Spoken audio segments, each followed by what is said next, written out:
welcome back. And so, Monday we did lesson 8.6. Tuesday should have been your quiz number 26 that I sent home. And if you haven't got that work yet, you can do this lesson. And actually, this is the last video of the week. Yep, because we'll do this lesson today, which is located on page 294. Page 294, we're going to do lesson 8.7, which is rational exponents. Rational exponents. And then, if you want to go ahead and glance, I'll show you. We're going to do a lot of work on page 296, 297, but then your homework, which is really going to be Friday's work, because it'll be substantial.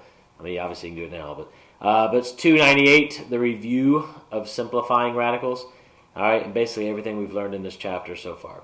And so that's Friday's work. There's 40 of those questions. So, all right, but for now, let's do this last video, which I'm sure doesn't disappoint anybody.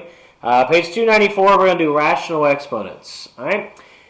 If you would look at your book, we're going to read it together. It says, exponents and radicals are related by the rational exponent. An exponent in the form of a fraction, while x to whatever you want to do, like x squared, x to the third, is a similar form with x as the base and whatever a is as the exponent, x to the a over b has the rational exponent a over b, or any number over any number. The relationship between exponents and radicals is given by the rational exponent property. Now again, fancy words, but listen to what it says. The rational exponent property says that the index of the radical becomes the denominator of the exponent, and the power of the radicand becomes the numerator. All right, using this property, any radical can be written in rational exponent form. Now, what in the world did we just read, right? Well, it's really not that difficult. Simply stated in Pastor Burke language, all right? The denominator is always made up of the index. Remember that, all right? The denominator is always made up of the index. So, when we have the square root of x, all right? The square root of x. The denominator is always the index. So, what is the index? In this case, there isn't one, so it's an understood what? 2. All right, so my answer is going to be x. The denominator is always the index. What is the exponent of the radicand? Well, there isn't one, so it's a 1. So the answer to that would be x to the 1/2. That's, in a nutshell, all we're doing. Obviously, it gets much harder. All right, but if you'll remember that simple statement, again, that the denominator is always the index. All right. So they give us a lot more illustrations on page 295. They have x, the 8th power of x. So what would the 8th power of x be? Now, obviously it's just a simple x. So before we always stop there and said that's as far as we can take that. Well, now again they're just keep adding, making your life more miserable. So they're wanting you to take it one step further. So the denominator, all right, is always the index. What is the index of this question? It's an 8. All right, so I have my radicand, and then the denominator is 8. The exponent of the radicand is always the numerator, which in this case is a, there's nothing there, so it's a 1. So x to the 1/8. X to the 1/8. It gets easier actually with numbers when there's less not there. You have the cubed root of x squared. The cubed root of x squared. All right? That's a squared, not a z. The cubed root of x squared. So, again, the denominator is made up of the index. What's the index to this? It's that 3. So I have my base. The index was 3. The numerator is the exponent of the radicand. So x to the 2/3. That's not bad. I mean, you can handle this, I think. All right, if they throw multiple letters in there, like on the next illustration, they have the 7th root of x squared y cubed. The 7th root of x squared y cubed. So you're going to take each one of these individually. The denominator always going to be the index. So it's going to be x to the 2/7, y to the 3/7. All right, so x to the 2/7, y to the 3/7. That is, in a nutshell, the rule on page 294, which states the rational exponent property, the index of the radical becomes the denominator of the exponent, and the power of the radicand becomes the numerator. All right? So the index becomes the denominator, the power becomes the numerator, and you keep the bases. That's not bad, right? Until now. On page 295, in the middle paragraph, in a simplified radical expression, the index on each radical should be as small as possible. For example, the fourth root of 100 can be simplified to the square root of 10. Since 100 can be written as 10 squared, and the radical can be replaced by the rational exponent, for the fourth root of 100 equals the fourth root of 10 squared, which equals 10 to the 2 over 4, which can be reduced to 10 and a half, which puts you at the square root of 10. What? No, it's really simple, right? The reading is always like deep. So I know this is rough, but it makes you think. All right, but they have the fourth root of 100. Watch closely. The fourth root of 100. What multiplied by itself 4 times gives you 100? The answer is nothing. Nothing multiplied by itself 4 times gives you 100. But you can reduce this. We know that 100 is the same thing as 10 squared. Follow me? All right, so 10 squared. I did that to say now I can take this radicand, all right, and so I have 10 squared, or 10 to the index is the denominator, exponent, all right, is the numerator. 10 to the 2/4. 10 to the 2/4 can be reduced to 10 and a half. Once I have this, the denominator is always the index. So I go back out here, and when it's a 2, you don't have to write it technically, and 10 to the 1st. So technically, there's your 1/2, but it equals the square root of 10. So the fourth root of 100 is equal to the square root of 10. That's true, I promise. I'm not lying. And yes, you do need to do this. Go back, all right, and if you didn't quite get that, look at it again. But you're looking to see how you can get rid of and to simplify it as far as you can, all right? So sometimes, like the next question says this, the sixth root in the yellow box on page 295, the sixth root of 49, all right? So the sixth root of 49, what multiplied by itself 6 times gives you 49? And we all know this, there's nothing multiplied by itself 6 times that will give you 49. But what you can do is you can say this, all right, this is the same thing as 7 squared. 7 squared is 49. Now I have that and this, so this is going to equal, all right, 7 to the 2/6, which is equal to 7 to the 1/3, which is equal to the cubed root of 7.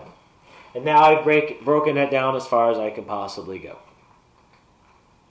All again, you see, but it's still, what's the difference between this and this? Nothing yet, other than this, it's preparing you to take it to the next step. All of these lessons the last 2 weeks are just building blocks, right? It's like in kindergarten, they learn the vowels, then they learn the consonants, and then they start putting together to form words, then they put words together to form sentences. That's what you're doing. You're learning vowels and consonants and words now, right? Algebra 2 is sentences, right? But we're building up to where we should be. The next illustration they give you at the bottom of page 295, the bottom of page 295 says the fourth root of 9a squared b to the 4th. The fourth root of 9a squared b to the 4th, right? A squared b to the 4th. All right. So we're going to do our best to eliminate all these fractions. All right, so we're going to go here. We're going to go, all right, we have the fourth root of, we know 9 is 3 squared, a squared, b to the fourth. Now I can kind of eliminate a lot of this radical here. So I have 3, this is always going to be the denominator, 3 to the 2/4, a to the 2/4, b to the 4/4. Alright? Because I use that as the denominator. Which now gives me 3 to the 1/2, a to the 1/2, and b to the 1. The 3 now, the exponent, the denominator is the index. So it's going to give me 3 to the first power. A, because that is there, to the first power. And since that b to the first power, all right, since there's no denominator, you're going to pull that out. So the answer is b to the square root of 3a. Now I know that's kind of deep, and I know there's a lot there, but if you go back and just look at it again, all right, basically I'll kind of review it here. But the fourth root of 9a squared b squared, you always want to see if you got a perfect square in your number, which we do, 3 squared. 3 squared a squared b to the fourth, which now you're going to use this as the denominator, so 3 to the 2/4, a to the 2/4, b to the 4/4, which gives me 3 to the 1/2, a to the 1/2, b to the 1. Notice now you have 2 of these, which is just a square root because your denominator is always the index. So I bring it out here. I'm left with a 3 to the first power, a to the first power. Since this had no exponent, it's a whole power, so you just bring it out, so b. So b to the square root of 3a. All right, turn over to the next page. On page 296. All right, 296. Now, at the top of page 296, it says this: when multiplying radicals with different indices, first change each radical to a rational exponent, and then use the product rule for exponents to add the rational exponents. The same procedure can be used when dividing. Change the rational exponents and subtract the exponents of the denominator from the exponent in the numerator. Change the resulting rational exponents back to a radical and simplify. Again, big words for this. The first illustration to give you is the fourth root of x cubed. Fourth root of x cubed times the square root of x. Now, before we can ever do this, because you can't multiply when you have different indices. I love that word. All right, so when you have different indices, you can't multiply, but now you can, because you're going to make this is the same thing as x to, remember this is the denominator, x to the 3/4 times x to the, this is the denominator, there's a 1, so 1/2. Now when you're multiplying letters, you always add the exponents. Like illustration, a to the 4 times a squared equals a to the 6, because you added the exponents. Same thing here, but now I have x to the 3/4 times x to the 1/2, which will just give me x, and I got to add these. All right, so 3/4 and 1/2.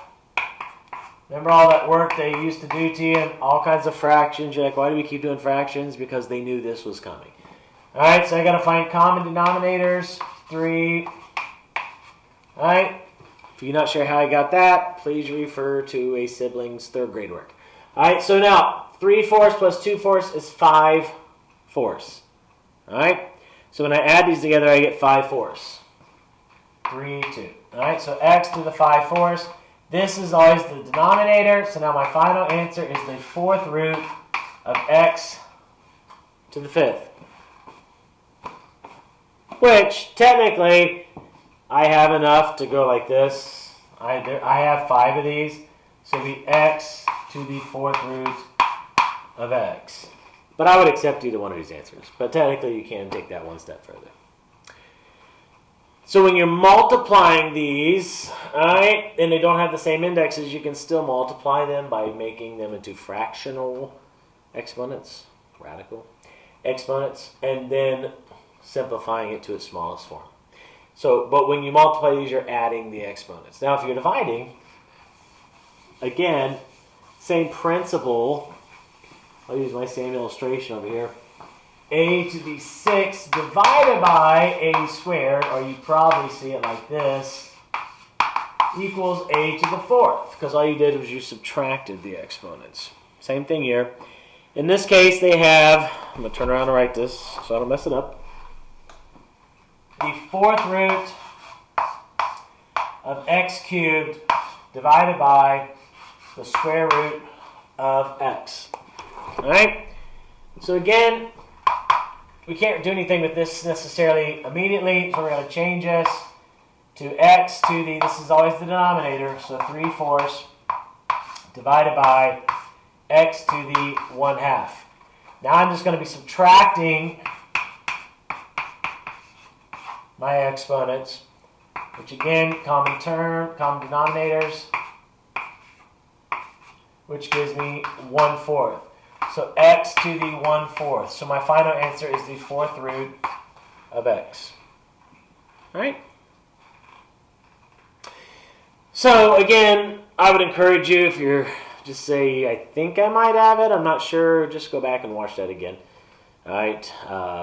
The last 4 minutes will probably do you good. All right? Just so go back 4 minutes and watch this again, and you should be able to catch on. But again, when you're multiplying these, you're going to break it, or dividing it, you want to get these broken, simplified would be the better word, to their base plus the exponent radical a radical exponent. There you go. Couldn't say it. And then if you're multiplying, you're going to add these. If you're dividing, you're going to subtract them. Then just get it down as far as you can. All right. So let's look at some of these questions here at the bottom of page 296. All right. So again, not necessarily, I don't have any homework tonight, but the next lesson is that whole review section. So, but do these with me, all right? Do not turn this video off now, all right? Because you need to know how to do these, otherwise you can't do your review lesson, all right? So, page 296, number 1, the first one says, the first 6 say express each radical in rational exponent form, all right? So we have the square root of 5. Now we know there's no square root of 5. Nothing multiplied by itself gives you 5. But what you can do is you take the base, you take the exponent of the base, which in this case is 1, over the index as the denominator. So the square root of 5 is equal to 5 to the 1/2. So you do number 2 real quick. No, right now, do it. Quit looking at me, do it. Hey, look at me. No, do your problem. Quit looking at me, I was just kidding. All right, so number 2, you have the square root of 3. The square root of 3 is equal to what? 1. Yes, 3 to the 1/2. 3 to the 1/2. If you got that right, fast forward 1 minute. If you didn't get it right, look at the board. All right, the square root of 3. There is no square root of 3, so you take the 3, and then you take the exponent of the radical, which is 1, over the index, which is 2, so 3 to the 1/2. Right? So number 3, look at it real quick. You should be able to do this in your head. All right, you want the 4th root of x. 4th root of x would be equal to, anyone? Yes, very good. All right, so it would be x to the 1/4. Number 4, looking at it, should be x to the 1/3. Number 5, the 5th root of x to the 4th. The 5th root of x to the 4th is going to be x. This is the numerator. This is the denominator. X to the 4/5. Number 7 through 10, express each rational exponent in radical form. Now you're going to go the other way around, all right? Just to get used to these. So the first one they give you is x to the 2/3. X to the 2/3. This is always the index. So the cubed root of x, this is always the exponent of the radical. So the cubed root of x squared. All right, so number 8, x to the 7/12. The 12 is the index, x to the 7th. Number 9, all right, don't get confused. When it has parentheses around it, this means you treat it as one thing. So you have the 3x, the whole thing, to the 2/5. So 3x, the whole thing, to the 2/5. This is your index. Then you have the radicand and the power. So the 5th root of 3x squared. All right. I should do this. 3x squared. Because it's the whole thing squared. Which, if you want to work it out, yes, it would be 9x squared. But because that's kept as 1. All right, let's go down to numbers 11. Number 11 says simplify each expression. All right. So they have 27 to the 2/3. Now, we know, by the way, if you'd have seen this problem on an ACT test or something like that, you'd have probably been like, I have no clue. But now you do, I hope, or at least you will in the next minute. All right, so 27 to the third root would be, this is always the index, 27 squared. All right, that, now watch closely, 27, is that the same thing as 27 times 27? 27 squared, it's the same thing. Be with me? All right, what number cubed is 27? Correct, 3. 3 times 3 is 9, 9 times 3 is 27. So this, the cube root of this is 3. The cube root of this is 3. 3 times 3 is 9. Dun, da, da, da. All right. So it's really simple. The next one says the 27 to the negative. Alright, and so anytime, if you're not sure, when you have a negative exponent, you can always do this. I don't know if you remember this from a previous lesson. You can put it over 1. Alright, so it's 1 over the cubed root of 27 squared, or 1 over the cubed root of 27 times 27. Cubed root of 27 is 3. Cubed root of 27 is 3. 1 over 3, 3, and 1 over 9. All right, so you can handle that. All right, let's go over to the next page. Now, that's when it starts getting a little fun, right? Multiply or divide as indicated. Express answers in a radical form with reduced indexes and rationalized denominators. Big fancy words for multiply it and divide it, and make sure that you have it down as far as you can. Now again, I apologize, this is a longer video, but we're kind of doing 2 in 1, right? So the first one, number 17, up there you have x to the 2/5 times x to the 4th. X to the 2/5 times x to the 1/4. All right, x to the 2/5 times x to the 1/4. So again, when you're multiplying this, you add the exponents. So here's my base, and so I have 2/5 plus 1/4. My common denominator is going to be 20. 5 goes to 24 times. 4 times 2 is 8. 5, so it'll be 13 over 20. Not quite done yet. This is always your index. So the answer to that is the 20th root of x to the 13th. All right? Yes, I know it's huge and annoying, but it's all right. Let's skip over to number 19. Number 19. While I'm writing 19 on the board, and I'm going to go ahead and write 20 on the board. While I'm doing these two, I want you to work out 19. All right? I'll give you music to listen to. You're welcome. I know you love that. And it won't be bingo, Johnny. All right, so here we go. So go ahead and do 19. 19, 19, 19. C, D, E, F, G, H, I, J, K, L, M, N, O, P, Q, R, S, T, U, V, W, X, Y, and Z. Now I know my ABCs. Next time won't you sing with me? Okay, kids, it's next time. A, B, C, D, E, F, G, H, I, J, K. All right, so students, hope you have an answer. All right, let's see if you're right. If it looks weird, then you're probably right. All right, so here we're going to do x to the 2/5 times x to the 4/5. All right, did write that down, right? Oh, it's x to the 4/3. Ah! See, I'm glad I checked. Dun, dun, dun. Thought that was a little too easy. So at this one, we have our base, and we're going to have to add the exponents 2/5 and 4/3. 15 would be my common denominator. Be 6, 20. So 26 to the 15. Which now this becomes the index x to the 26. I have 26, will 15 go into 26? Yes, it will once, which leaves me with x to the 15th root. What will be left? 11. X to the 15th root times x to the 11th. All right. Again, how did I get that? I added these 2/5 and 4/3 by getting common denominators. Gave me 26 to the 15th. 15th is the index, x to the 26th.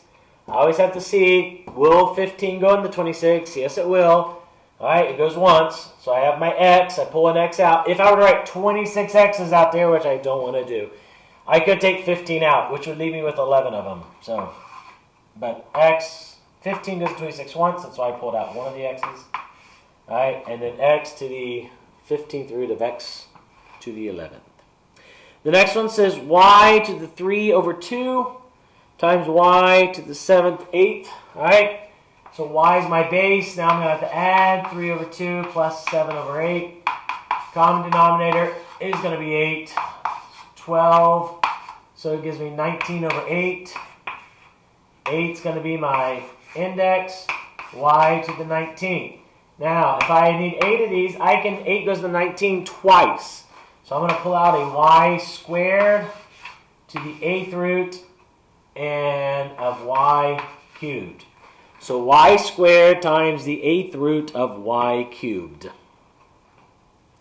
Now when you divide these, all right, when you divide them, number 21, let's do 21 together real quick. All right, number 21 says the cubed root of x times the square root of x over the 4th root of x. So I'm dividing. First I have to multiply, so they just threw you right into the frying pan. All right, so when I multiply these, all right, let's deal with this. I have x. This x, what is the exponent to this? It's a 1. So x to the 1/3 times x to the 1/2. Because 1 and the index is 2. All right, so underneath the bottom here, I'd have x to the, what's here? A 1/4. Now, watch closely. All right, put it all in one. All of my bases are the same. So I know it's x. But now I'm adding these but subtracting that one because that's division. So technically, I have 1/3 plus 1/2 minus 1/4. I'm going to need to get common denominators for them all. All right? So let's do these two first. All right, common denominator on those two would be 6, which is fine, but I'm going to save myself a step. Since I know 3, 2, and 4, I'm going to make everything to the 12th, so it's all the same. So if 12, 3 goes to 12 4 times 1 is 4, plus 2 goes to 12 6 times 1 is 6. Then I have to subtract. 4 goes into 12 3 times 1 is 3. 4/12 plus 6/12 is 10/12, minus 3/12 is 7/12. Then I make this back into my simplified expression. This is always the index, x to the 7th. That's higher than that, so I'm done. The answer to this problem is the 12th root of x to the 7th. Let's do one more of those, then we'll skip to the next section. Number 22. Let me erase this board again. Now, I know I'm doing these, and I know it's a video, so sometimes you drift off when you're watching a video, so if you need to go back and rewind, please do that, all right? It's really simple. You probably got to go back like 2 minutes. All right. So number 22 says the 5 times the cubed root of x to the 5th divided by the 5th root of x cubed. All right. So only thing different with this one is I've got this whole number on the outside. You really don't have to worry about till the end. Let's ignore it for a second. All right. So this right here, just don't forget it. All right. Don't forget that. But this is the same thing as x. The index is always the denominator. All right. So x to the 5/3, and I'm going to be subtracting. All right. Did I do that right? What number is this? 22? Yeah. All right, x to the 5/3. I'm going to be subtracting. All right. This is always the denominator. So x to the 3/5. Got to get common denominators. Basically, I know the x is there. And my common denominator, I have 5/3 minus 3/5. It's going to be 15. 3 goes into 15 5 times. 5 times 5 is 25. 15, 3 goes into 15 3 times. 3 times 3 is 9. 25 minus 9 is 16. So x to the 16th, 15th.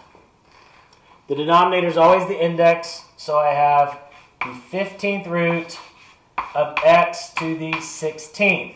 Will that go into that? All right. Will it go into it? The answer is yes. Of course it will. All right, it will go into it. So 15 goes into 16 one time, so I'm going to draw an x out, which leaves me with how many x's? If I took 15 of those out, 1. Don't forget your 5. So the answer to this problem is 5x times the square root of x. The 15th root of x. I just forgot that. All right. So, again, they get more difficult, but that's the general consensus. There are some more, 33 to 40. They're just putting everything, again, it's the same stuff. Nothing new. Number 33 says the 4th root of 25. Or what number multiplied by itself 4 times is 25? There is no such animal as that. All right, so I have the 4th root of 25. So, again, I know 25 would be a 5 squared. So that gives me 5 with 2 over 4, which is reduced to 5 1/2. Now that's my new index, the 2 there, and 5. So the answer to the 4th root of the 4th root of 25, the answer to that is the square root of 5. I know it's weird, huh? All right. The next one, 34, says the 8th root of 36. Now I know 36 is perfect square is 6 squared. Because 6 times 6. It gives me 6 to the 2/8. Numerator, denominator. Which gives me 6 to the 1/4. Which gives me the 4th power of 6. So the 8th root of 36 is equal to the 4th root of 6. So, alright, that's really all there is to this. Let's do number 36. We'll do one more. Then I'm done. Alright, I'll go over your homework. Number 36. Let me look at the board because it's a big one. I have the 4th root of 121 x squared y to the 8th z to the 4th. Alright? So again, 121 does have a perfect square root, which is what? 11. So I have the 4th root of 11 squared x squared y to the 8th z to the 4th. Which is now I'm going to take this and make that the denominator of everything. So I have 11 and 2/4, x and 2/4, y and 8/4, z and 4/4. Alright, now if I reduce all of these, I'm going to have 11 and 1/2, x and 1/2, y squared, z to the 1. All right, and if I'm still dealing with the square root of these, now I'm going to pull that out. The square root is 11. The square root is x. Since this is whole number, there's no fraction there, I'm going to pull out that y squared z. So the answer to the fourth root of 121 x squared y to the 8th z to the 4th is y squared z to the square root of 11x. All right. So again, I made all these, I found the perfect square, made them all fractions, reduced them, now everything's to the square root. When I had whole numbers, they come out. So that's a y squared and a z to the square root of, I have 11 to the first power, x to the first power. All right. So go back and look over any of those things that you need to look over. That's sufficient. All right. I'm not going to bombard you. This is a long video, so no homework. All right. But what I do want you to do is look at page 298. It's a review. This is your assignment for Friday. All right, so no video Friday. Just do this. If you need to go back and watch a video, that's fine. You can use your book. Just look back. But basically, it's going over everything that we've done in chapter number 8 so far. And it's just 40 questions about that. All right, so I want you to do all the questions 1 through 40. Number 1, you're just finding the simple square roots. All the way down to number 40, where we're doing a lot of like what we did today. All right. So again, just do your best, and that's all I ask. And if you have a question, holler at me. I'll be glad to try to help. Okay. So have a good week. I hope this week went well, and I'll talk to you later. Adios. A, B, C, D, E, F, G, H, I, J, K.